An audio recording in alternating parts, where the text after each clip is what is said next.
Just on that note, actually, it's a question for later on, but I want to ask it now because I think it's kind of it's relevant. How, and I'm going to direct it to you first, Nick, and then I'm going to ask you, Ursula, to get ready.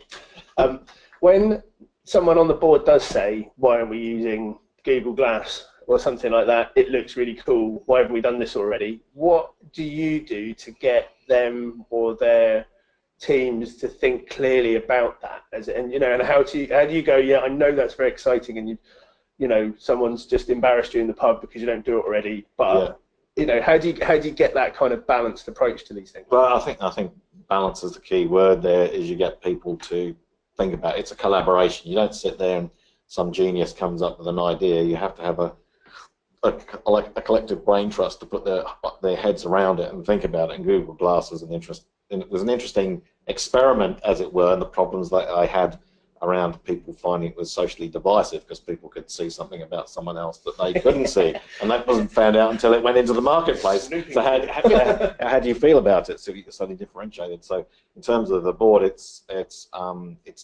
being rational. Yes, you can do this. Yes, you can do this, and then suggest a way forward. And Kevin mentioned Apple earlier on, and they are an interesting company in how they used to innovate, because instead of using test groups to try out an innovation, they said, no, we know what people want, and they delivered it. So I think that the airline industry can use its expertise to put things in people's hands that they don't even know they need yet, and that to me is that way of delighting people. That's like super cool stuff. Yeah.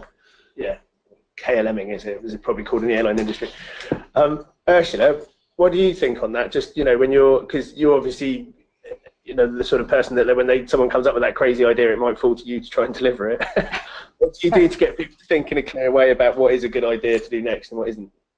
Yeah, I think your example with the board, and probably many of the people listening might agree with this, sometimes it's actually amazing how really ideas from the board or other people in the organization come in and are extremely subjective because they have just had a trip, or they have just talked to somebody and heard about this, and then they think, oh yeah, this sounds interesting. Why are we not doing this?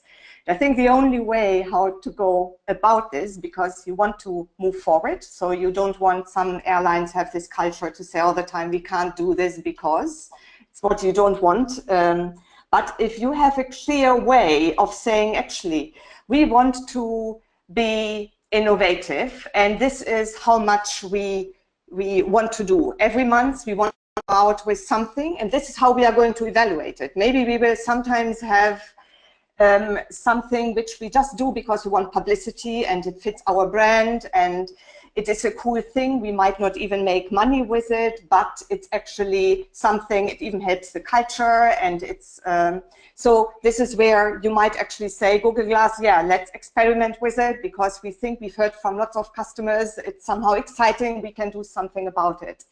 Or Alexa, it's the one thing and we actually need to deal with it, or the Google Home, we want to be part of the interconnected home, we somehow need to think how we get into this, because this is a strategic thing where we can really make a big difference in the long term, and it's worthwhile some investments.